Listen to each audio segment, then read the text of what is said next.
तदालये कृष्णाय कृष्णभक्ताय तद्भक्ताय नमो नमः। ॐ नमो भगवते वासुदेवाय।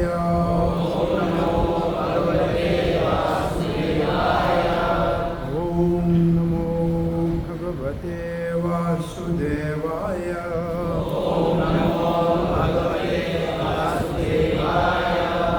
ॐ नमो भगवते वासुदेवाय।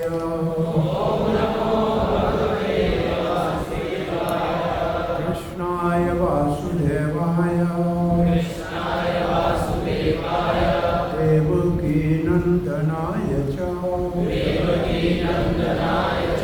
नंदगोपकुमाराय गोविन्दाय नमो नमः।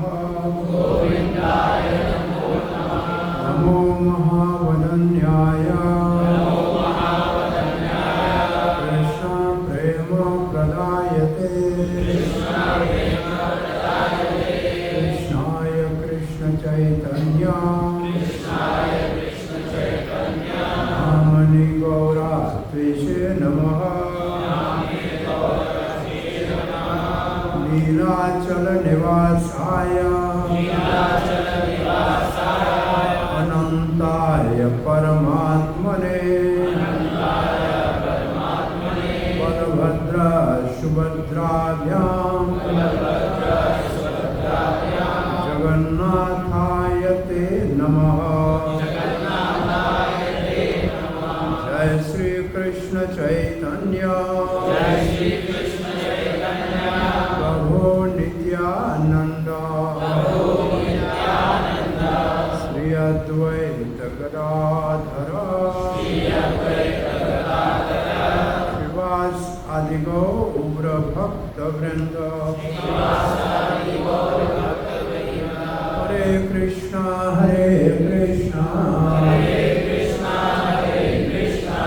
कृष्णा कृष्णा हरे हरे हरे राम राम राम हरे हरे। हरे कृष्ण। श्री श्री राधा राधिका रमण इस्कॉन श्री श्री कृष्ण बलराम श्रील प्रभुपाद के चरणों में बैठकर पंजाबी बाग के इस केंद्र में आज पतित पावन भगवान श्री जगन्नाथ जी की रथ यात्रा के महोत्सव के मंगल दिवस से प्रातः सत्संग में आप सबका हार्दिक स्वागत है।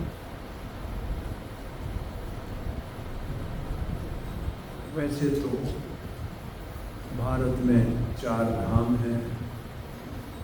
बड़ा 4 धाम कहते हैं। बद्रीनाथ है, द्वारका है, रामेश्वर है, जगन्नाथपुरी है। हम भगवान श्री चैतन्य महाप्रभु के अनुयायी गौड़ीय वैष्णव के लिए सभी पूजनीय धामों में जगन्नाथपुरी बहुत अधिक प्रिय और पूजनीय है, क्योंकि भगवान श्री चैतन्य महाप्रभु वहाँ संन्यास के उपरांत 18 वर्ष अपनी अंत्य लीलाओं ने वहाँ संपन्न की।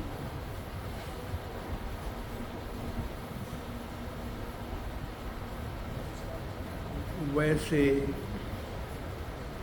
हमारे इस्कॉन में कृष्ण भावना अमृत संघ के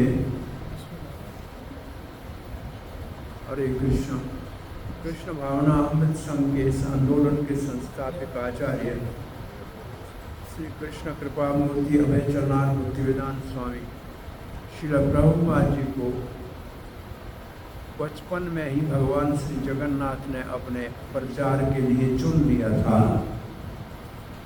कि वो 5-7 साल के थे तो भगवान जगन्नाथ की छोटी रथ यात्रा अपने सहपाठियों के साथ निकालते थे और उनके पिता गौरमोहन रे उस रथ को बनाने से लेके बच्चों में प्रसाद वितरण तक की व्यवस्था करते थे।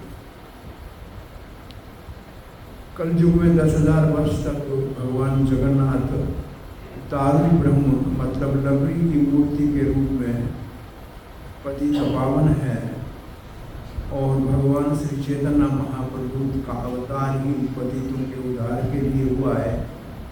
श्री कृष्ण चैतन्य प्रभु दया करो मोरे पतित पावन हेतु तव अवतार। जगन्नाथ जी पतित पावन, चैतन्य महाप्रभु पतित पावन, दोनों एक हैं, दो नहीं है। जय गोरा से कृष्ण से जगन्नाथ। श्रील प्रभुपाद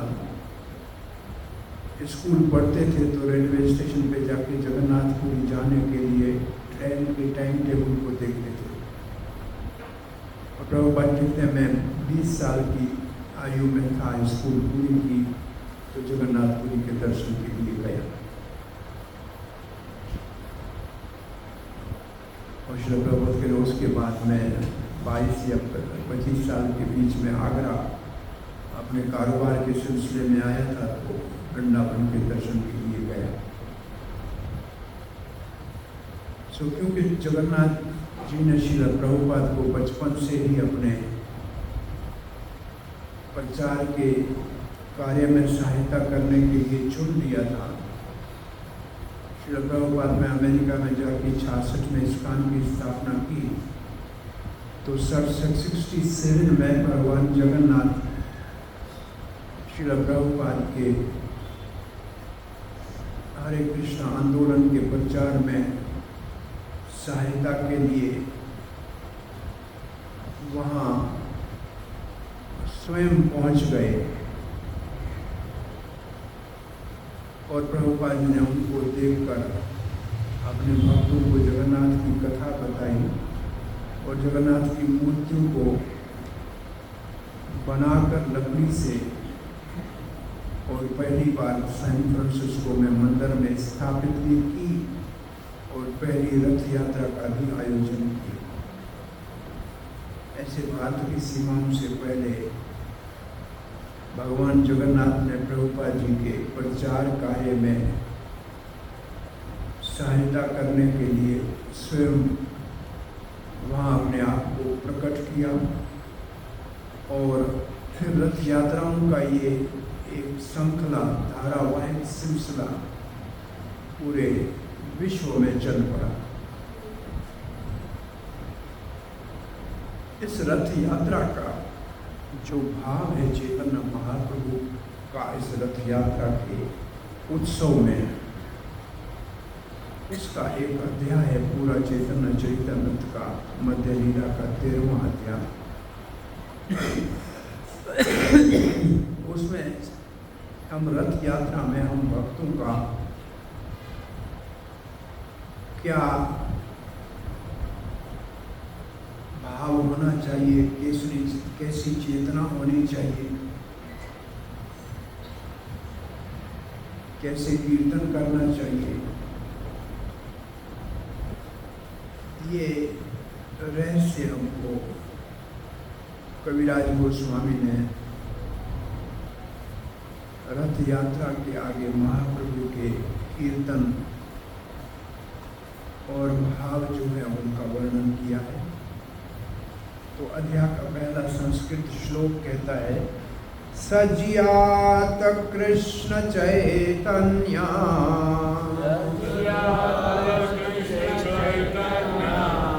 सजियात मतलब उसकी जय हो, वो सदा के लिए जिए। जियात का मतलब पहला श्लोक है सजियात। जियात का श्रील प्रभुपाद ने अर्थ लिखा मे लिव लॉन्ग। जय श्री कृष्ण बलराम की जय, राधा राधिका रमन की जय। जगन्नाथ बलदेव सुभद्रा महारानी सुदर्शन चक्र की जय। सज्जियात कृष्ण चैतन्य, भगवान श्री कृष्ण चैतन्य जिए, दीर्घ काल तक जिए, उसकी जय हो। क्यों? रथाग्रे नर्तय,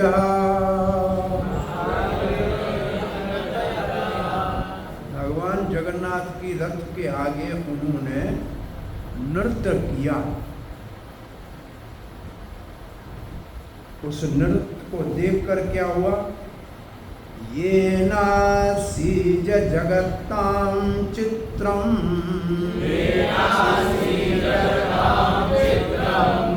उस नृत्य को देख के सारे जगत को विचित्र लगा, आश्चर्यचकित लगा, एस्टोनिशिंग लगा। बस जगत को लगा, नहीं, जगन्नाथोपि विस्मितः, स्वयं भगवान जगन्नाथ भी विस्मित हो गए, आश्चर्यचकित हो गए चैतन्य महाप्रभु के नृत्य को देखकर। और कैसे विस्मित हुए? रथ को चलने से रोक दिया और रथ खड़ा हो गया। और रथ खड़ा हो गया तो साथ में बलराम और सुभद्रा के रथ भी खड़े हो गए। वो भी नृत्य को देख के मुस्कुरा के महाप्रभु के रथ नृत्य को देखने लगे। तो कुछ श्लोकों का हम आज रसास्वादन करेंगे। तो जब भी चैतन्य चैतामृत के श्लोकों को पढ़ते हैं तो वैसे तो ये श्लोक जय जय श्री चैतन्य जय नित्यानंदा, जय अद्वैत चंद्र जय गौर भक्त वृंदा, जय जय श्री चैतन्य जय नित्यानंदा,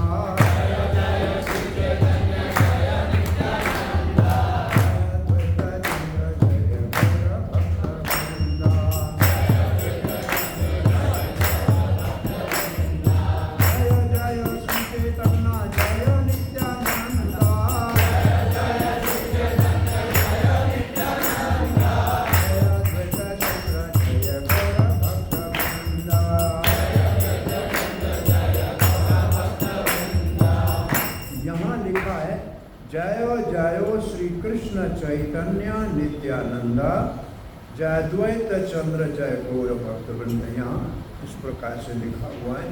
और उसके बाद ये लिखा है, जय श्रोतागण सुन करी एक मन, आप सुनने वालों की जय हो, एकाग्रचित होकर सुनो। रथ यात्रा नृत्य प्रभु परम मोहन, रथ यात्रा के आगे भगवान श्री चैतन्य महाप्रभु जो नृत्य करते हैं वो परम मोहन है, आकर्षक है, मन को मोहन करने वाला है, चित्त को हरने वाला है। ये महाप्रभु के नृत्य भगवान के सामने है। ये आप एकाग्र मन होकर सुनो, कविराज गोस्वामी कहते हैं। आराधने महाप्रभु हैया सावधान, आराधने का मतलब कल गुंडीचा मार्जन किया चैतन्य महाप्रभु ने, फिर नरेंद्र सरोवर में स्नान किया, फिर भक्तों के साथ जगन्नाथ प्रसाद का आदर पूर्वक सेवन कराया और किया। फिर शाम को नवयौवन दर्शन के लिए जगन्नाथ के मंदिर में गए, जहाँ भगवान का 15 दिन के बाद नवयौवन दर्शन होता है, उसको किया।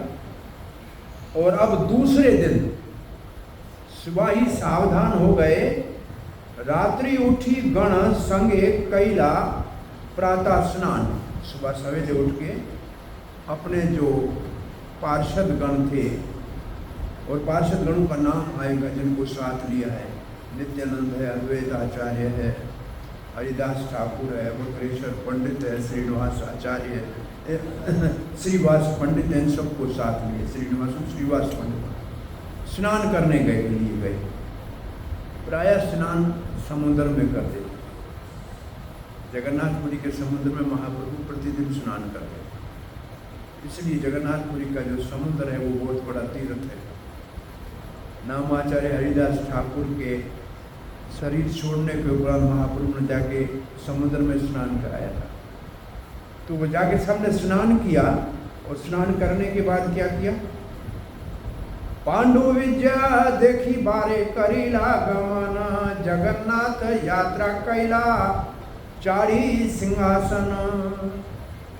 अब दूसरे दिन चैतन्य महाप्रभु भगवान जगन्नाथ को सिंहासन से मेन जो मंदिर है नीलाचल के ऊपर, जो भगवान जगन्नाथ का मंदिर है, उस सिंहासन से नीचे रथ तक जो लाते हैं, उस प्रक्रिया को कहते हैं पांडु विजय।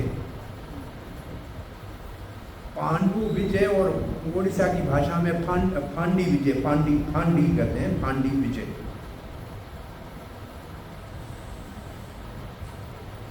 उस कार्य करने के लिए यहाँ लिखा हुआ है कैसे उस कार्य को किया। चलो उसको पहले सुनते हैं।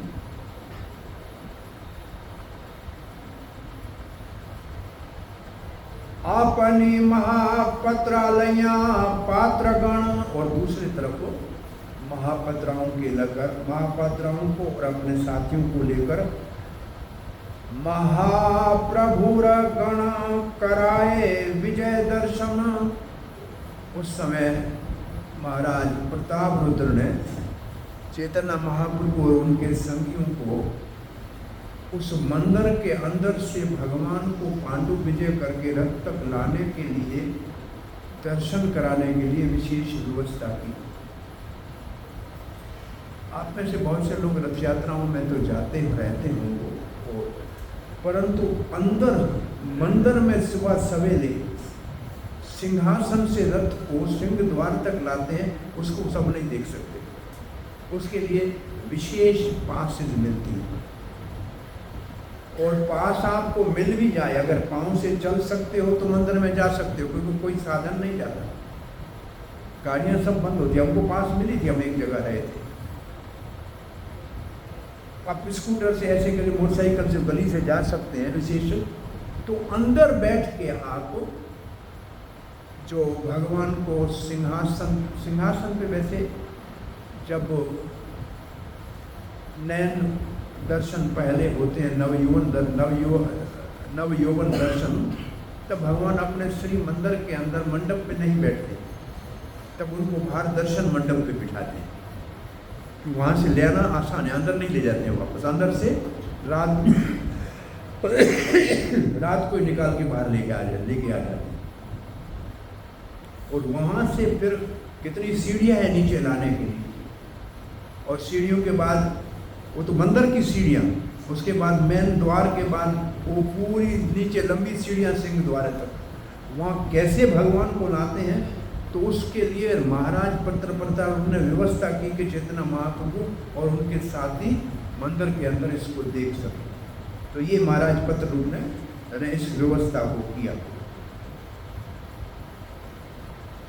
कौन कौन अंदर गए? अद्वैत निताय आदि संगी भक्त गण, सुखे महाप्रभु देखे ईश्वर गमन। तो नित्यानंद प्रभु, अद्वैत आचार्य आदि का मतलब श्रीवास पंडित और मुख्य हरिदास तो नहीं जाता था अंदर मंदिर में। न हरिदास ठाकुर कभी मंदिर नहीं गए, बाहर से शिखर को देखते थे। हरिदास ठाकुर मंदिर में नहीं जाते थे क्योंकि उनका जन्म मुस्लिम परिवार में हुआ था, अपने आप को वो पतित समझते थे। लेकिन वही जगन्नाथ भगवान श्री चैतन्य महाप्रभु जगन्नाथ का प्रसाद लेके रोज हरिदास को दर्शन देने जाते थे और रोज उनको भगवान का प्रसाद देने जाते थे। सब जगन्नाथ देखने जाते थे और जगन्नाथ हरिदास को देखने जाते थे। तो हरिदास ठाकुर तो नहीं गए। तो ये सब सुखे का मतलब उनको अच्छी जगह बैठने को दी। महाप्रभु देखे ईश्वर गमन, जगन्नाथ का नीचे जो रथ के ऊपर जाना था उसको महाप्रभु बड़े प्रेम से आनंद से देख रहे थे। कतक दैत्य करे स्कंद आलम्बन। दैत्य शब्द की प्रभुपाद ने तात्पर्य लिखा है। दैत्य कहते हैं प्रिय को, कोई बहुत प्रिय हो। राधा जय जय माधव दैत्य, राधा माधव को प्रिय है। ऐसे जगन्नाथ को जो प्रिय है उनको कहते हैं दैत्य। दैत्य का मतलब प्रिय। उनमें से जो ब्राह्मण होते हैं उनको कहते हैं दैत्यपति। प्राय ये दैत्य सबर जाति के हैं, उच्च जाति के नहीं है, परंतु जगन्नाथ को इतने प्रिय है कि स्नान यात्रा से लेकर रथ यात्रा तक सारी सेवा उनकी होती है 1 महीना पूरी।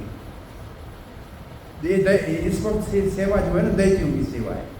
पंडित मात्र अंदर जाके पूजा और जो भगवान को भोग लगाने का कार्य करते हैं।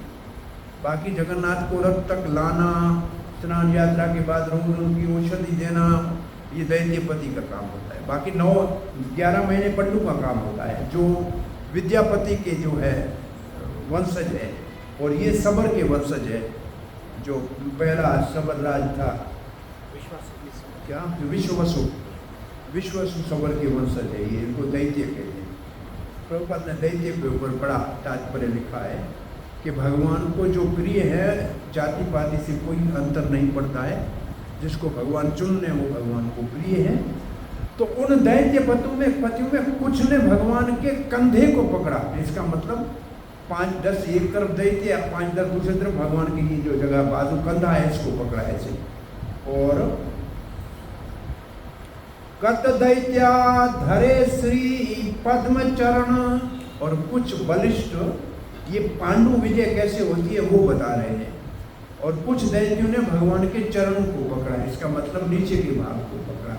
तो कुछ कंधों को पकड़ा, कुछ पांवों को पकड़ा, और अब कुछ तीसरे क्या कर रहे हैं दैत्य, कटी तटे बधत स्थूल पट डोरी, और भगवान की कमर में एक रेशमी बहुत अच्छी रस्सी कस के बांधी, और उसके 2 छोर दोनों तरफ ले गए, और 2 छोरों में दुईद के दैत्यागण उठाए तहां धरी। एक इधर 15-20 वो उसको क्या करते हैं, ये उठाते हैं, कंधों वाले कंधे को पीछे ले जाते हैं, और पांव वाले पांव को आगे करते हैं। तो एक जंप आगे जगन्नाथ लगाते हैं। ये जगन्नाथ को बाहर लाने की प्रक्रिया है। इसका मतलब, और अब देखें कैसे ये दैत्य कैसे होते हैं। उच्च दृढ़ तुली सब, अब ये उठा के आगे लाएंगे तो नीचे तो फर्श है, तो उधर क्या रखते हैं, ये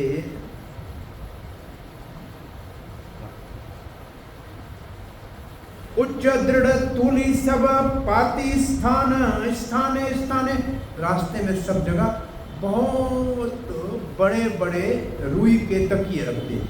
उस वक्त में रुई के तकिए रखते थे, एक उठा के तकिए के ऊपर सीधा। अब तकिया नहीं रखते। अब क्या करते हैं, भगवान जगन्नाथ के उस विग्रह के नीचे के हिस्से में अंदर ही रुई और सब जगह चीज़ें भर देते हैं। तो इनबिल्ट कुशन बना देते हैं, वो सीधा जाके ऐसे का ऐसे धरती में रखते हैं। अब तकिए रखने वाला सिस्टम आज नहीं है। और ये 15 दिन जो भगवान दर्शन नहीं देते हैं तब यही काम करते हैं। उनका श्रृंगार, उनका फिर नया रंग करते हैं। स्नान यात्रा के बाद सारा नया जो है कपड़ा चढ़ाते हैं ऊपर। अब जगन्नाथ जी का जो विग्रह है वो तो है नीम की लकड़ी का, उसके ऊपर चंदन का लेप है, मोटा लेप है जो है मांस। उसके ऊपर रेशमी कपड़ा चढ़ा हुआ है, वो है चमड़ी। उसके ऊपर पेंट है, लकड़ी के ऊपर डायरेक्ट पेंट नहीं है, बहुत महीन रेशमी कपड़ा चढ़ा होता है। और स्नान यात्रा के बाद ये सारा रंग उतर जाता है, इसलिए स्नान यात्रा की शाम को जगन्नाथ का सीधा दर्शन नहीं होता है, हाथी वेश में दर्शन होता है। बड़ी सूंड लगा देते हैं क्योंकि मुख का कलर उतर जाता है। तो हाथी वेश में जगन्नाथ रथ यात्रा अपना स्नान यात्रा के शाम को हाथी वेश में दर्शन देते हैं। वो एक भक्त के लिए, गणेश का भक्त को ऐसे दर्शन एक बार दिया था, लेकिन अब हर समय हाथी वेश होता है। और फिर जगन्नाथ 15 दिन दर्शन नहीं देते हैं, तब जगन्नाथ जी के 2-2 दिन में, पहले 2 दिन में वो सब उतारा जाता है कपड़ा और चंदन, और वो प्रसाद में मिलता है। पंडे आपको देंगे कि जगन्नाथ जी का चंदन प्रसाद है, उनके श्री अंग से उतरा हुआ है। फिर दूसरे दिन दूसरा लेप लगाएंगे 2 दिन, फिर कपड़ा लगाएंगे, 4 दिन हो गए, फिर 2 दिन में पेंटिंग शुरू करेंगे। ऐसे 7 2 दिन के अलग अलग सेवकों का काम होता है, वो सब जगन्नाथ। और फिर 2 दिन नीचे से वो सब बांध के तैयार करेंगे नीचे का ऐसा जगन्नाथ का बाहर लाने के लिए। तो उस जमाने में, महाप्रभु के जमाने में देख रहे हैं क्या है, वो तकिए रखे, एक तुली है ते तुराए आर तुली लाए, एक तकिया आगे लाए, उसके ऊपर जगन्नाथ जी जैसे आए तो पीछे से दूसरा लाके उसके आगे रख दिया। तो ऐसे बदलते जाते थे। अब कभी कभी क्या होता था, यहाँ लिखेंगे, प्रभु पदागाते तुली है खंड खंड, जैसे हाँ जगन्नाथ आए, सारा तकिया फट गया, आकाश में रुई उड़ गई, तूली हुए खंड खंड, वो तकिया फट गया सारा। तूली सब उठी जाए, शब्द है प्रचंड, सब आकाश में उड़ती हुई दिखाई दे रुई। ऐसे भगवान जैसे जंप लगाए तो तकिया कभी फट जाए तो ऐसा आवाज आए, प्रचंड आवाज भी आए और रुई उड़ जाए। विश्व भर जगन्नाथ के चाली लाते पर है। कौन भगवान विश्व भर है, पूरी धरती उसके पेट में, पूरा ब्रह्मांड उसके पेट में सब समाये हुए हैं, कौन उसको उठा के ला सकता है। और अपनी इच्छाएं चले करीते विहार, जब उनका मन हो तब आगे जंप लगाते हैं, कभी तकिए को तोड़ देते हैं, तो उनकी मर्जी है, कौन उसको चला सकता है। किसी के चलाने से चलने वाले नहीं, वो तो भगवान है, अपनी इच्छा से चलते हैं लीला करने के लिए। महाप्रभु उस वक्त जब भगवान ऐसे जंप लगा रहे तब महाप्रभु क्या करे, महाप्रभु मणिमा करे ध्वनि। ओडिशा में किसी बहुत महान व्यक्ति का स्वागत करते हैं तो कहते हैं मणिमा। इसका मतलब जब जैसे जगन्नाथ को आगे लाते हैं तो महाप्रभु कहते मणिमा। इसका मतलब भगवान जगन्नाथ की जय हो। ये मणिमा ओडिशा में किसी महान व्यक्ति के स्वागत के लिए कहते हैं। और नाना वादे कोलाहल किछु ना सुने। और साथ में अगर आपने देखा हो तो जब भगवान को ऐसे बाहर लाते हैं तो ब्राह्मण जो है बड़े जो करताल हैं, बड़े बम्पर वो बजाते हैं और झालर बजाते हैं, और उनका एक जो स्टाइल है बजाने की, जो ध्वनि है, वो कहेगी कि अब चलो, फिर दूसरी ध्वनि में बजाएंगे तो कहते खड़े हो जाओ। और रथ भी उसकी ध्वनि से चलता है, ब्रेक से नहीं चलता है। वो विशेष एक ध्वनि चलाएंगे तो रथ चालू होगा और दूसरी ध्वनि चलाएंगे तो रथ रुक जाएगा। तो वो बहुत बड़ा जो आवाज हो रहा था झालर का और उसका, उसमें कुछ सुनाई नहीं दे रहा था। महाप्रभु कह रहे थे मणिमा। तभी महापत्रा करे आपन सेवन, स्वर्ण मार्जन लैया करे पथ। समार्जन उसी समय जब भगवान को लाग रहे थे तो आगे झाड़ू निकालने का कार्य स्वयं महाराज प्रतापरुद्र कर रहे थे। कैसा झाड़ू था? स्वर्ण मार्जनी कहते हैं झाड़ू, मार्जन कहते हैं झाड़ू निकालने को। झाड़ू का संस्कृत में नाम है मार्जनी। मार्जनी का मतलब झाड़ू। और इसलिए गुंडीचा मार्जन में कल हमने श्लोक पढ़ा था संस्कृत, उसमें लिखा था मार्जन किया और प्रक्षालन किया। दूसरा शब्द था प्रक्षालन, इसका मतलब झाड़ू निकाल के पानी से धोया। प्रक्षालन का मतलब पानी से धोना। तो इसलिए एक झाड़ू और एक पानी का मटका हाथ में होता है। झाड़ू पहले के निकालो कचरा, फिर पानी डाल के फिर सफा करो। तो ये दो कार्य जब करते हैं, मार्जन और प्रक्षालन, तो उससे मंदिर कैसा होता है? शीतल और उज्जवल। पानी डालने से गर्मी चली जाती है, ठंडा हो जाता है और उज्जवल हो जाता है, धुलने से चमकने लगता है। और उसकी तुलना किससे दी है महाप्रभु ने? स्वयं हृदयवत। ऐसा चमकने लगता है और शीतल होता है जैसे अपना हृदय। मतलब मंदिर जो साफ करता है और धोता है वो अपने हृदय को मानो ठंडा करता है और धोता है, वो जलन से शीतल करता है और मैल से धो के उज्ज्वल करता है। ये महाप्रभु का कल का जो श्लोक था उसका भाव था। अब जब राजा मंदिर मार्जन कर रहे हैं, चंदन जलिते करे पथ निश्चयम, चंदन का पानी लेके सारे रास्ते में गिराने लगे। तुच्छ सेवा करी वसी राजा सिंहासन, राजा है सिंहासन पे बैठता है लेकिन झाड़ू निकालने की तुच्छ सेवा करता है। महाप्रभु को ये देखकर प्रताप रुद्र के प्रति बहुत स्नेह का भाव हुआ कि राजा होके झाड़ू निकालना है, तुच्छ सेवा कर रहा है। और इस झाड़ू निकालने के ऊपर एक जगन्नाथ जी की कथा प्रसिद्ध अगर आपने सुनी होगी तो, जगन्नाथ के राजा दक्षिण भारत में युद्ध करने के लिए गए थे। पहली बार किसी कारण से हार के आ गए। दूसरी बार जगन्नाथ को प्रार्थना की तो जगन्नाथ, कृष्ण और बलराम दोनों, जगन्नाथ और बलदेव सैनिक बने घोड़ों के ऊपर चढ़ के और सेना से आगे जा रहे थे। रास्ते में मणिकापुर, अब उस जगह का नाम है मणिकापुर, वो मणिका नाम की माता जी छाछ बेचने के लिए खड़ी थी। दोनों भाइयों ने कहा बहुत दूर से आ रहे हैं, प्यास लगी है, माता जी छाछ पिला दो। उसने छाछ पिला दी, वो मटके दोनों पी गए। बोला पैसा? बोला पैसा तो है नहीं। बोला कौन देगा? बोला किसी हमारा राजा आएगा वो देगा, ये हम आपको हमारी मुद्रिका देते हैं, अंगूठी ले लो, राजा को दिखाना, वो दे देगा। पीछे राजा आया, माता जी ने कहा ये मेरे आपके दो सैनिक थे, ये मेरी छाछ पी गए हैं, पैसा कौन देगा? बोला मेरा सैनिक तो मेरे पीछे आ रहे हैं, कौन सैनिक यहाँ से गया? बोला महाराज ये देखो अंगूठी दे गए। अंगूठी को देखकर पड़ता महाराज ने देखा कि ये तो जगन्नाथ को अंगूठी में हमने भेंट की थी। समझ गए कि भगवान ने कहा था इस बार आप जाओ, आपकी विजय होगी। तो इसका मतलब भगवान जगन्नाथ बलदेव के उस माता को महाराज ने कहा ये पूरा गांव तुम्हारे नाम कर दे। उसका नाम मणिकापट्टनम हो गया। ये पैसा नहीं दिया, पूरा गांव उसको दे दिया, ये गांव तुम्हारा है। मणि वो अभी आज भी ओडिशा में मणिकापट्टनम के नाम से गाँव है। और वहाँ गए तो ये जब पहुँचे उससे पहले राजा प्रणाम करके कहा कौन आपके दो सेवक थे? एक सांवला और एक गोरा घोड़े के ऊपर चढ़ के आए थे, चारों ओर से सबको मूर्छित कर रहे थे, मार किसी को नहीं रहे। और राजा जीत गया जगन्नाथपुरी का। तो उसने वास्तव में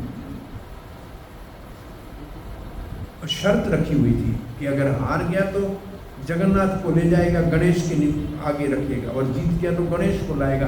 फिर वो गणेश वहाँ से लाए जो जगन्नाथ मंदिर में पीछे का काम हुआ है। और इस कथा में जो एक बात मुझे कहनी थी वो ये थी कि उस राजा ने पहले अपनी राजकुमारी का राजा से विवाह करने का संकल्प किया था। तो उसने अपने मंत्री को भेजा जगन्नाथपुरी में, वो रथ यात्रा से पहले आया 2-4 दिन देखने के, भाई हमारी राजकुमारी का विवाह करने, राजा का यहाँ वैभव देखने। देखा बहुत अच्छा है। राजा ने कहा तो 1-2 दिन रथ यात्रा हो जाए फिर जाना। रथ यात्रा जिस दिन हुई तो राजा झाड़ू लेके झाड़ू निकाल रहे। ये मंत्री को कहा हम कहाँ हमारी राजकुमारी इस भंगी को देंगे? देख रहा है ये राजा तो नाम का है, ये तो झाड़ू निकाल रहे हैं। उसने जाके अपने राजा को कहा, राजा ने मना कर दिया हम अपनी राजकुमारी तुमको नहीं देंगे। तब राजा को क्रोध आया, तब भगवान के साथ गया, राजा को जीता तो उसकी राजकुमारी को वहां से ले आया यहाँ कहा कि अभी अपने मंत्री को कहा इसको किसी भंगी के साथ शादी करा दो। राजा का मंत्री बुद्धिमान था, वो बेचारे राजकुमारी रो रही थी कि मैं तो अपना मन से संकल्प करके राजा को वर्ण कर दिया है, यही मेरे पति है, अब आप कहाँ मेरा? बोला बेटी तुम यहाँ रहो हमारे घर में, समय आने के ऊपर हम आपका विवाह करा देंगे। और राजा ने कहा इसका विवाह करा देना भंगी से। बोलो महाराज अच्छा लड़का देख रहा हूँ मिल जाएगा। तब रथ यात्रा आ गई और महाराज झाड़ू निकाल रहे थे। और उस वक्त मंत्री ने कहा महाराज लड़का आज मिल गया है लड़की। बोला कौन है? बोला आप है झाड़ू निकाल रहे हो। और उस राजकुमारी का विवाह राजा से हुआ। कहा कि मंत्री बड़ा बुद्धिमान है, उस राजकुमारी के योग्य राजा से विवाह करा दिया। तो ये महाप्रभु ने जब झाड़ू निकालते देखा तो उनको बड़ा आश्चर्य हुआ। और तब महाप्रभु क्या कहते हैं, महाप्रभु सुख पाइला ये सेवा देखी ते, महाप्रभु कृपा या से सेवा आईते। महाप्रभु ने कृपा कर दी राजा की सेवा को देखकर। इसका अर्थ ये है कि भगवान को वो प्रिय है जो सेवा करता है। चैतन्य महाप्रभु स्वयं भगवान है और देखा कि राजा अपने स्वरूप में स्थित हो गया है। राजसी भाव, राजा शब्द राजसी से निकला हुआ है। राजा शब्द जो है महाप्रभु से जब प्रतापरुद्र ने सर्वभौम भट्टाचार्य और रामानंद राय के द्वारा प्रार्थना कराई कि मुझसे मिलो, सबने कहा बहुत भक्त है, आपसे प्रेम करता है। महाप्रभु कहते हैं खीर का पूरा बड़ा एक बर्तन भरा हो, उसमें एक बूंद अगर मदरा पड़ जाए, शराब पड़ जाए तो वो किसी काम का नहीं है ना। राजा भले 99% भक्त हो, पर नाम जो राजा है वो उसके सारे अच्छाइयों को ढक देता है। क्योंकि राजा का मतलब राजसी, राजसी का मतलब धन और स्त्री से घिरा हो, उसके साथ सन्यासी को नहीं मिलना चाहिए। तो राजा शब्द रजोगुण से निकला हुआ। राजा मतलब राजसी, और वैसे भी क्षत्रिय रजोगुण में होते और उनका राजसी व्यवहार होता है। तो इसलिए मैं उनसे नहीं मिलूंगा। लेकिन ये जो आज रथ यात्रा में देख रहे हैं कि सेवा कर रहा है, महाप्रभु ने कृपा की। और कृपा क्या की वो आगे लिखा है कि 7 कीर्तन मंडलियां जो महाप्रभु ने बनाई थी, उन 7 मंडलियों में महाप्रभु एक समय में नृत्य कर रहा था। जैसे श्री कृष्ण रास लीला में हर गोपी के साथ नृत्य कर रहा था, ऐसे हर कीर्तन मंडली में महाप्रभु नृत्य कर रहा था। और ये राजा ऊपर से देख के आश्चर्यचकित हो गया कि एक महाप्रभु 7 जगह कैसे। ये महाप्रभु की कृपा है कि उसको अपने इस सर्वव्यापी, सब जगह है भगवान, इसका अनुभूति कराए। ये कृपा ही है महाप्रभु की उनके ऊपर। और इसलिए जगन्नाथ रथ के सामने कीर्तन करना महाप्रभु का रास लीला का प्रतीक है, ऐसे लिखा है आगे। और अब देखिए आगे क्या आता है।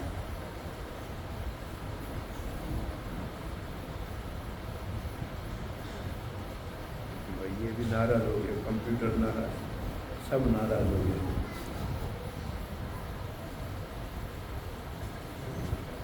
रथेरा साजनी देखी लोक चमत्कार।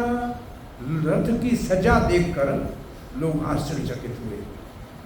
अभी भी हम इस्कान में रथ यात्रा जब निकालते हैं तो आज से 25 साल पहले हम रथ यात्रा निकालते, तब 10,000 से ज़्यादा फूलों की डेकोरेशन करते थे। अब मैं रात देख रहा था, गुड़गांव के रथ में वो भक्त कह रहा था 1,10,000 रुपये के फूल लाए हैं। तो 10 गुना तो हमारे सामने फूलों की कीमत हो गई है। इतने तो फूलों की रथ यात्रा के ऊपर सजा हम करते हैं। और ये महाप्रभु रथेरा सजनी देखी लोके चमत्कार, नव हेममय रथ सुमेरु आकार। और जो रथ है इतना बड़ा है और चमक रहा है जैसे सोने का है, सुमेरु पर्वत। इसके तात्पर्य में प्रभुपाद जी लिखते हैं, हमारी भी इंग्लैंड में जब रथ यात्रा निकली थी तो वहाँ की पत्रिका गार्डियन ने लिखा था, ये तो नेल्सन टावर का प्रतिद्वंदी लग रहा है रथ, उससे भी बड़ा है। तो प्रभुपाद ने कहा जैसे यहाँ रथ को सुमेरु कहते हैं, वहाँ इस रथ को नेल्सन टावर का राइवल कहा था। इसका तात्पर्य में प्रभु ने ये लिखा है प्रभुपाद ने। और आगे लिखते हैं, शत शत सुचामर, 100 चमर लगे हुए सब जगह। असल में क्या है, गर्मी की मौसम है, भगवान एक व्यक्ति है और जैसे हम व्यक्ति हमको गर्मी लगती है, ऐसे भगवान को गर्मी लगती है। गर्मी शुरू होती है तो भगवान कहते हैं मेरे को चंदन लगाओ, गर्म हो रहा है शरीर। तो हम चंदन यात्रा निकालते हैं, 20 दिन तो चंदन घिसते हैं भगवान के ऊपर। और भगवान कहते हैं अब चंदन से भी गर्मी नहीं जा रही है, तो स्नान यात्रा हो जाती है। और सैकड़ों मटके पानी के भगवान के ऊपर डालते हैं। अब स्नान यात्रा पूरी हुई तो भगवान कह रहे स्नान से भी गर्मी नहीं, अब मेरे को रथ में बाहर ले चलो, और रथ में इतने चमड़ लगाओ रथ चले तो हवा आए। रास्ते में हम हवा खाते हुए ये हवा खाने के लिए अब इससे भी काम नहीं चलेगा, तो आएगी झूलन यात्रा, तो कहते मेरे को झूले में झूलाओ, गर्मी बहुत हो रही है। तो ये सारे गर्मी के उत्सव है, ये भगवान के 2 महीने के गर्मी के उत्सव। हर वो सर्दियों में फिर कम्बल पहनाने के उत्सव हो जाते हैं। हाँ, तो ये हर 2 महीने में अलग भगवान का वेश होता है।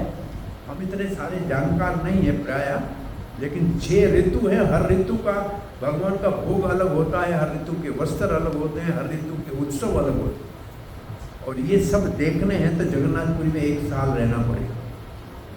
एक पुस्तक अभी हमारे को सारे भगवान के जो वेश है उनके फोटो एक पूरा एक पैकेट में मिलते हैं। जगन्नाथपुरी आप जाएं तो इस बार लेना, वो जितने वेश जगन्नाथ के साल में होते हैं उन सब वेश का उसमें फोटो, और इतने उत्सव साल में होते हैं और हर अलग अलग उत्सव है।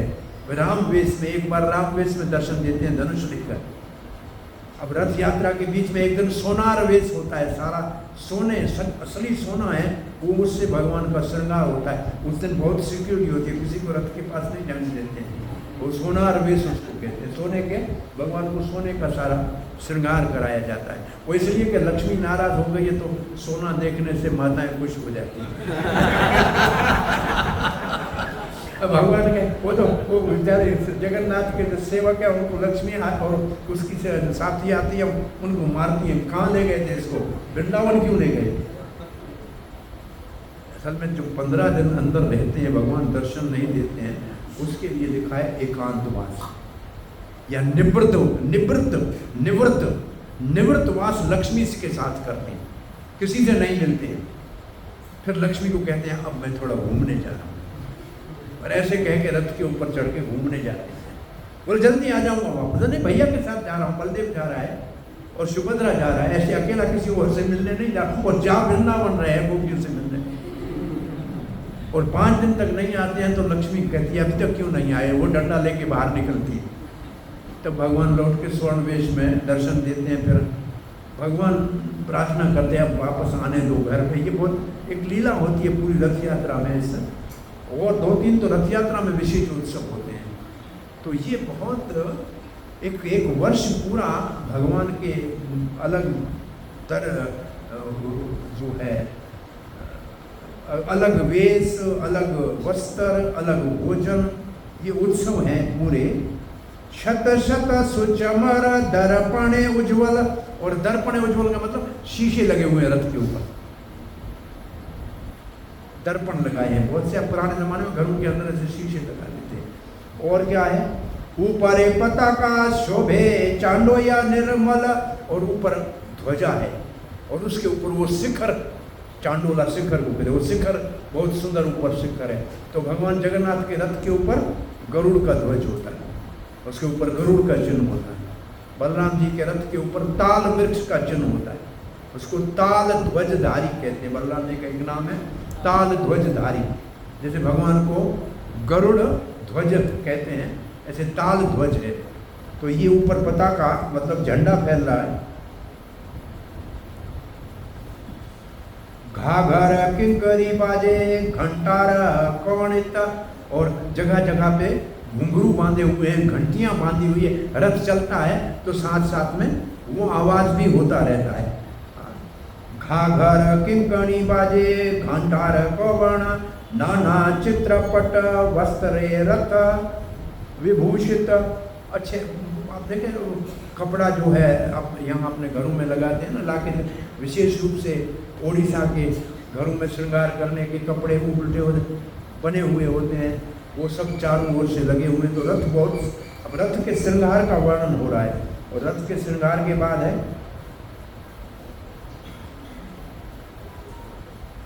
लीलाए चढ़ीला ईश्वर रथेर ऊपर, आर दुई रथे चढ़े सुभद्रा हलधर।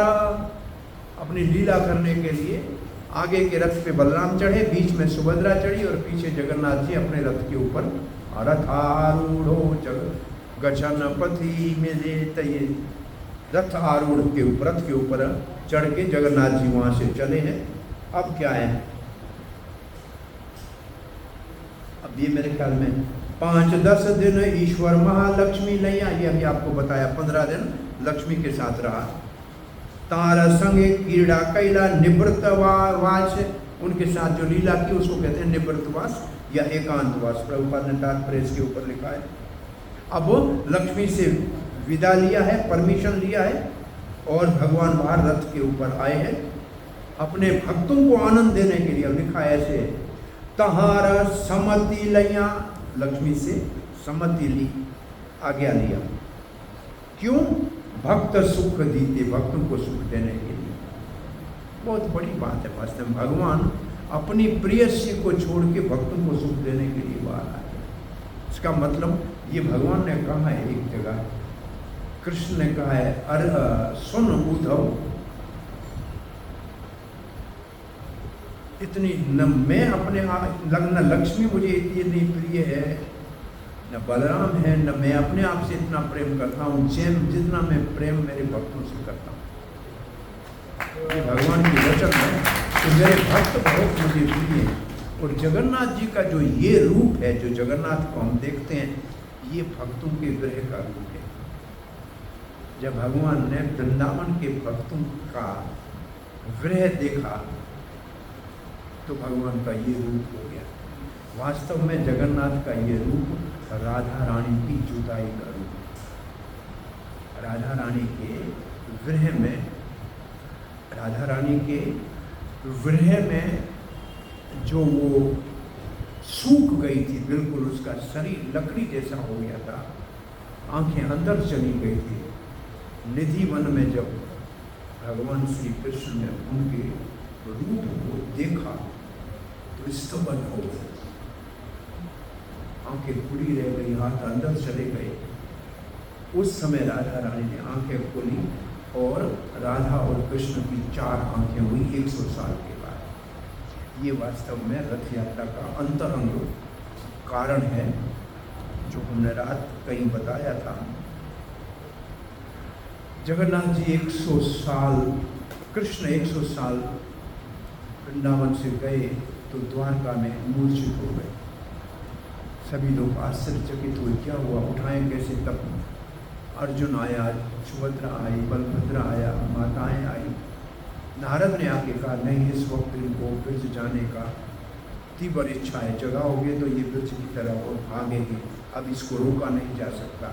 ब्रज में अचानक न जाए कृष्ण, इसके लिए पहले कोई जाके उनको संदेश दे ब्रजवासियों को कृष्ण आ रहा है। उद्धव को कहा, उद्धव ने कहा मैं नहीं जा पाऊंगा, क्योंकि मैंने वचन दिया था कृष्ण मेरे ऊपर की कहे नहीं कहने पे मेरे ऊपर कोई विश्वास नहीं करेगा। बलराम ने कहा, मैं जाना तो चाहता हूँ, लेकिन मैं भी कह के आया था, छोटा भाई है, कन्हैया को मैं लाऊंगा। कन्हैया ने कहा, ये काम करके चलेंगे, मेरे ऊपर भी कोई विश्वास नहीं करेगा। तब सुभद्रा ने कहा, मैं चलती हूँ, मैं जाके सबको समझा लूँगी, यशोदा मैया के आंसू पोंछ लूँगी, कह दूँगी कन्हैया भैया आ रहा है। ऐसे जब रथ के ऊपर सुभद्रा चढ़ के बैठ गई, अर्जुन सारथी बन गया और रथ चलने को था। बलराम ने कहा, बहन घर से अपने आप अकेली थोड़ी जा सकती है, भाई को तो साथ जाना ही चाहिए, इसलिए मेरा रथ आगे आगे चलेगा, मैं वृंदावन में नहीं जाऊंगा, बाहर खड़ा रहूंगा, अंदर तो सुभद्रा जाएगी। तो बलराम जी का रथ आगे चलता है, पीछे सुभद्रा चलती है। अब ये 2 रथ जब खड़े हो गए तैयार, तब बड़े बड़े बलिष्ठ यदुवंशियों ने कृष्ण को, जो मूर्छित था, जैसे पांडु विजय करते हैं ना, ऐसे कंधे से पकड़ के, चरणों से पकड़ के ऐसे लेकर आए, रथ के ऊपर बिठाया और दारुक ने रथ को चालू किया और ये रथ वृंदावन पहुंचा और निधि वन में पहुंचा। उस वहां राधिका मूर्छित थी, सखियां ललिता आदि जब दोनों तरफ बैठी थी, विशाखा, और सब लोग राधा रानी के चरणों में प्रणाम करके क्षमा याचना मांग रहे थे कि अब हम देखते हैं कि आपके प्राण पता नहीं कब तक रहेंगे। रुई लगा के नाक को देख रहे थे, सांस ले रही है कि नहीं ले रही है राधिका। हमने आपको कृष्ण से मिलने में सदा ही बाधा डाली, कुटिला जटिला ये सब आके चरणों में प्रार्थना कर रहे थे। तब तक रथ से कृष्ण उतरे। ललिता ने कान में कहा, राधे, हे प्राणेश्वरी सखी, प्राणनाथ कृष्ण आ गए। इतना सुना, राधा ने आंखें खोली और उस समय कृष्ण राधा का ये रूप देखकर ऐसे जगन्नाथ के रूप में हो गए और राधा और कृष्ण की आंखें चार हुई। इसलिए चैतन्य महाप्रभु वृंदावन न आकर जगन्नाथपुरी क्यों रहे? माँ सची ने कहा था इसलिए रहे, ये तो बाहर का कारण है। अंदर का कारण ये है कि चैतन्य महाप्रभु कृष्ण है राधा के भाव में, जो कृष्ण को ढूंढ रही, और जगन्नाथ है कृष्ण राधा को ढूंढते हुए। राधा कृष्ण को ढूंढ रही है, चैतन्य महाप्रभु, कृष्ण राधा को ढूंढ रहे हैं, जगन्नाथ। इसलिए रोज जब चैतन्य महाप्रभु जगन्नाथ मंदिर में जाते थे तो राधा कृष्ण का मिलन होता था। ये राधा कृष्ण का मिलन है। और यहाँ इस रथ यात्रा में इस लीला का बहुत विशेष वर्णन है, आगे आएगा। अपने पास समय की थोड़ी सी सीमा है। अब वो अब जगन्नाथ को क्या लग रहा है जब रथ के ऊपर बैठे? अब ये भाव देखो, जगन्नाथ जब रथ के ऊपर चल रहे हैं अपने श्री मंदिर नीलाचल से गुंडीचा की तरफ, तो सूक्ष्म शेवेत बाल पथे पुलिनेर सम, दोनों तरफ जो रेत है ना, दोनों तरफ रेत है, लग रही है जमुना की बहुत महीम रेत है। दो दिखे तोटा सब ये न वृंदावन, और दोनों तरफ जो बगीचे हैं लगता है वृंदावन आ गया। इसका मतलब जगन्नाथ रथ के ऊपर वृंदावन को स्मरण कर रहे हैं, और रेत को जमुना की रेत समझ रहे हैं और बगीचों को वृंदावन समझ रहे हैं। वृंदावन, वन का मतलब वन, तो वृंदावन समझ रहे हैं। तो ऐसे भाव से रथे चढ़ी जगन्नाथ करीला गमन, दुई पारवे से देखी चले आनंदित मन। वृंदावन जा रहा हूं इसलिए बहुत आनंद में है जगन्नाथ। और उस समय चैतन्य महाप्रभु ने क्या किया? जो रथ को खींचते हैं उनका नाम है गौड़ा। बड़े बलिष्ठ ये गौड़ा है, हाथी जैसा उनमें बल है। वो रथ को खींचते हैं। कब रथ तेज चलता है, कभी धीमा चलता है, भगवान की जैसे इच्छा है वैसे चलता है। आदमी क्या चलाएगा? अब रथ जब खड़ा हो गया तैयार, तभी महाप्रभु सब लैया भक्त गण, स्वहस्ते पैराइला सब मालाए चंदन। अब रथ यात्रा शुरू हो रही है, उससे पहले महाप्रभु ने सब अपने भक्तों को माला पहनाया और चंदन लगाया। स्वयं महाप्रभु ने सब भक्तों को माला पहन के चंदन लगाया जो रथ यात्रा में भाग ले रहे थे। हमारे पास रथ यात्रा में मालाएं होती है, भक्त जो कीर्तन करने आते हैं सबको माला पहनाते हैं। तो ये महाप्रभु परंपरा है उसकी, सबको माला पहनाया, चंदन लगाया। अब क्या कह रहे हैं? परमानंद पुरी और भक्त ब्रह्मानंद भारती ब्रह्मानंद, श्री हस्ते चंदन पाया बाड़ी ला आनंद। जब महाप्रभु ने इन दो सन्यासियों को परमानंद पुरी और ब्रह्मानंद भारती को चंदन लगाया अपने हाथ से, उन्होंने कहा भगवान के हाथ का स्पर्श हुआ, महाप्रभु का वो आनंदित हो गए। और फिर नाम लिखा है, दूसरा किसको लगाया? अद्वैताचार्य आर प्रभु नित्यानंद, श्री हस्ते स्पर्श तुम्हारा हैया आनंद। फिर नित्यानंद और अद्वैत को चंदन लगाया महाप्रभु ने और माला पहनाई। अब ये करेंगे और फिर सबको दिया, संकीर्तन में जितने आए थे सबको चंदन लगाए के माला दिया। और लिखा है स्वरूप श्रीवास यहाँ मुख्य दुई जन। अब किस किस को कीर्तन करने के लिए महाप्रभु कहते हैं, ये सीखने की बात है कि रथ के आगे कीर्तन करना कैसे चाहिए। चारी संप्रदाया हैला 24 जाना, दुई दुई मृदंगा कैला अष्ट जन। अब 4 मंडलियां बनाई कीर्तन की, उसमें 24 आदमी और 2 मृदंग बाजाने वाले, 4 में डालेंगे तो 8 वो। अब कौन किस पार्टी में ये भी सुनिए। तभी महाप्रभु मने विचार करिया, चारी संप्रदाय दिला गायन बांटिया। फिर महाप्रभु ने कहा कौन सी कीर्तन मंडली में कौन गाएगा, कौन नाचेगा और कौन पीछे रिस्पॉन्ड करेगा, कौन मृदंगा बजाएगा। नित्यानंद अद्वैत हरिदास वक्रेश्वर चारी जने आज्ञा दिला नृत्य करी भय। अब चार मंडली, एक मंडली में नित्यानंद नृत्य करेगा, दूसरी में अद्वैत आचार्य नृत्य करेगा, तीसरी में हरिदास ठाकुर नृत्य करेगा और चौथी में वक्रेश्वर पंडित नृत्य करेगा। इसका मतलब सबसे बड़े उस समय महाप्रभु के जो पार्षद थे, सबसे पूजनीय, वो सब नृत्य कर रहे थे। इसका अर्थ है कि ये काम जो रथ यात्रा में नृत्य करना है, ये उन्नत भक्तों का काम है और उनका नृत्य भगवान को आकर्षित करता है। और जैसे कभी कभी वो बेंगा बजा के बा बूम वो नृत्य भूतों को इकट्ठा करता है, भगवान को वो उसकी जरूरत नहीं है। रथ यात्रा में भगवान जगन्नाथ आंखें पलके नहीं है फिर भी आंखें बंद करते हैं, नहीं, लेकिन मूर्ख उसी को लेकर आते हैं। ये अफ्रीका के पागल, ये अफ्रीका के अंदर ये जो बेंगा वाला है, क्या कहते हैं इसको? अरे नीचे पूंछ होती है, बड़ा एक कूटते हैं ऐसे बैठ के उसके ऊपर।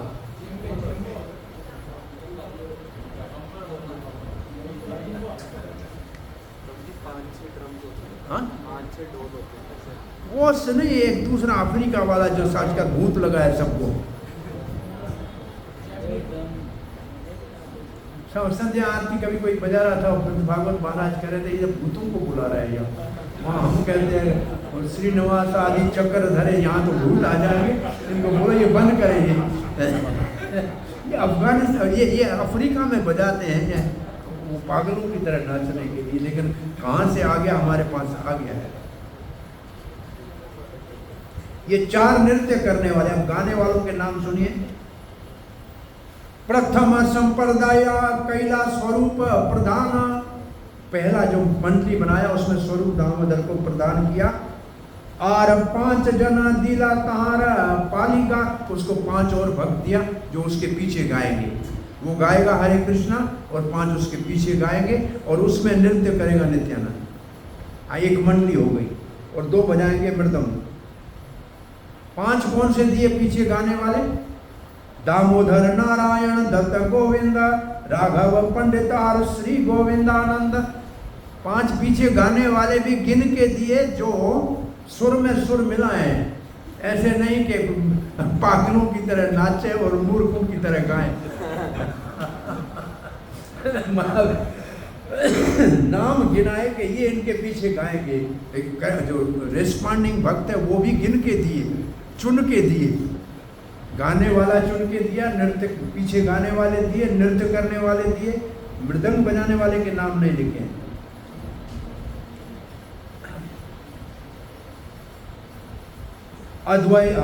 अद्वैताचार्य करीबारे आज्ञा धीला श्रीवास प्रधान आर संप्रदाय। तो पहले में अद्वैताचार्य नृत्य करेंगे जिसमें स्वरूप दामोदर गाएंगे। दूसरे का गाने वाला कौन है? श्रीवास। अब श्रीवास ठाकुर गाएंगे उसका, और उसको 5 कौन से दे दिए? गंगादास हरिदास श्रीमान शुभानंद श्री राम पंडिता नाचे नित्यानंद। ये 5 पीछे गाने वाले दिए और नित्यानंद नर्तन करने के लिए दिए। अब मैं 5 सबका कथा बताऊं, अब इतना समय अपने पास नहीं है, मैं समय को सामने देख रहा हूँ। फिर चारों में कौन गाने वाला? वो सब चारों मुख्य हैं और उसके पीछे 5 गाने वाले, उसके भी 2 मृदंग वाले, 1 नृत्य वाला। 4 पार्टियां आगे।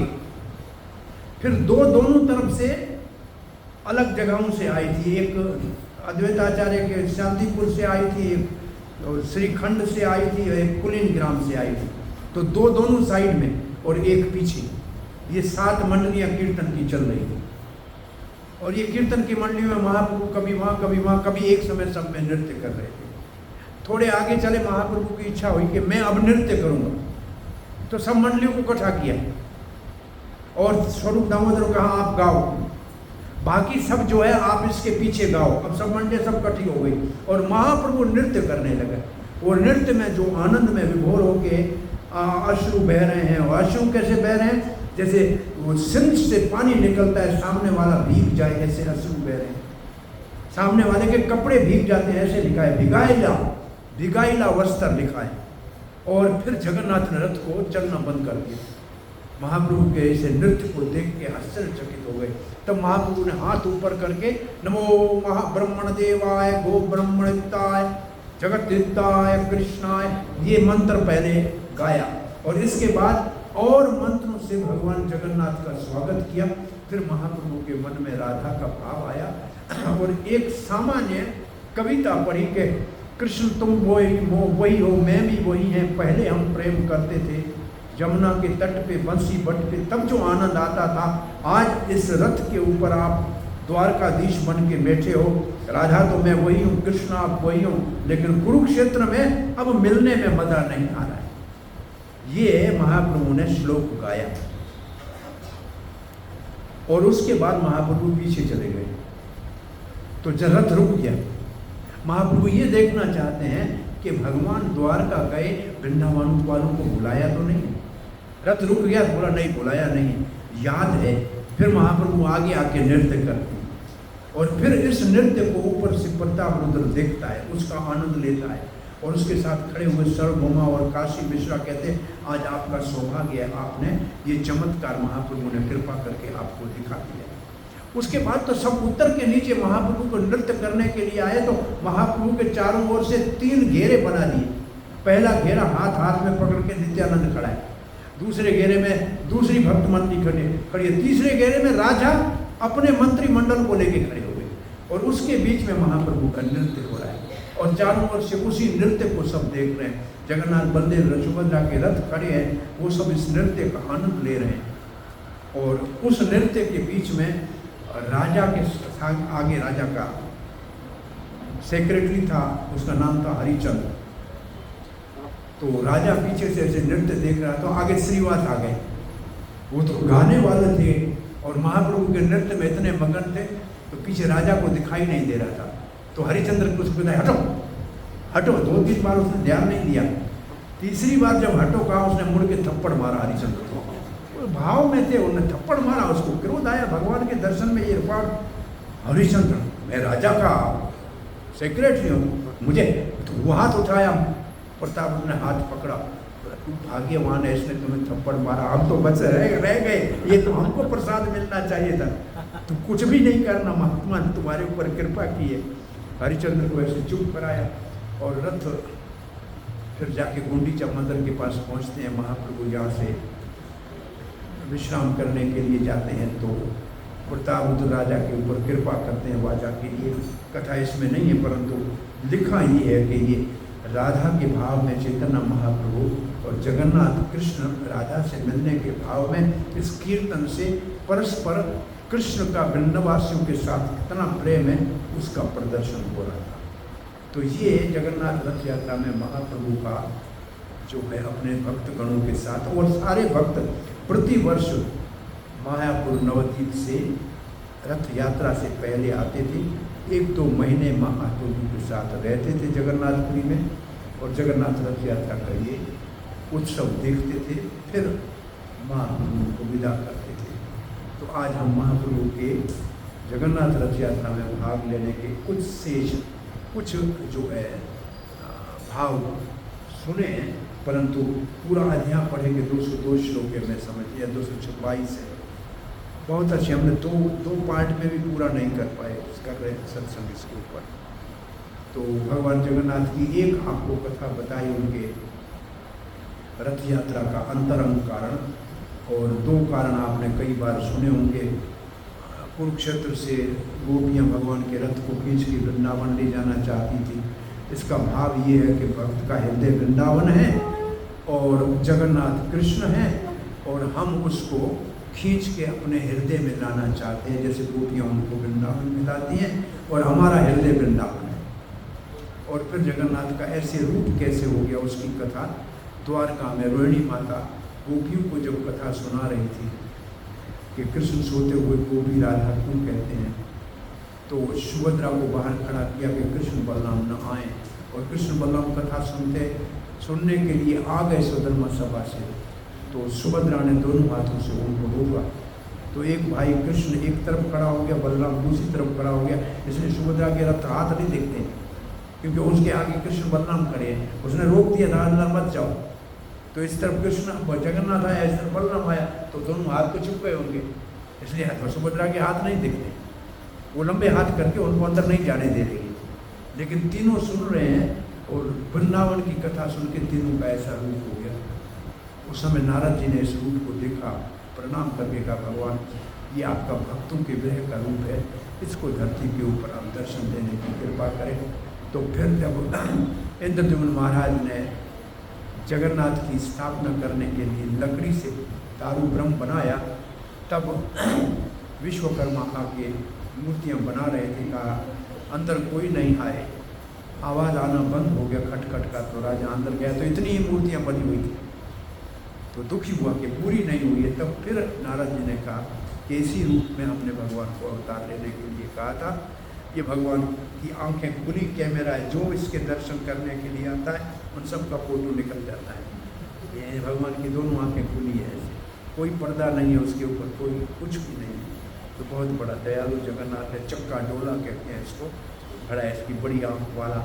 हाँ, तो इस जगन्नाथ भगवान के चरणों में आज रथ यात्रा पे जिसको भाग्य से दर्शन हो, खींचने का सौभाग्य प्राप्त हो। इस वर्ष जगन्नाथपुरी में कुछ मुहूर्त और तिथि और मुहूर्त ऐसे हैं कि आज सिर्फ भगवान मंदिर से बाहर, शिव मंदिर से बाहर आके रथ के ऊपर आरूढ़ होंगे पांडित्य, और 2 कदम चलने के बाद रथ उधर ही मंदिर के पास रुक जाएंगे। मुख्य रथ यात्रा कल होगी गुंडीचा तक पहुँचने की। 50 साल में एक बार कभी ऐसा मुहूर्त आता है, तब ऐसे रथ यात्रा 2 दिन में बट जाती है।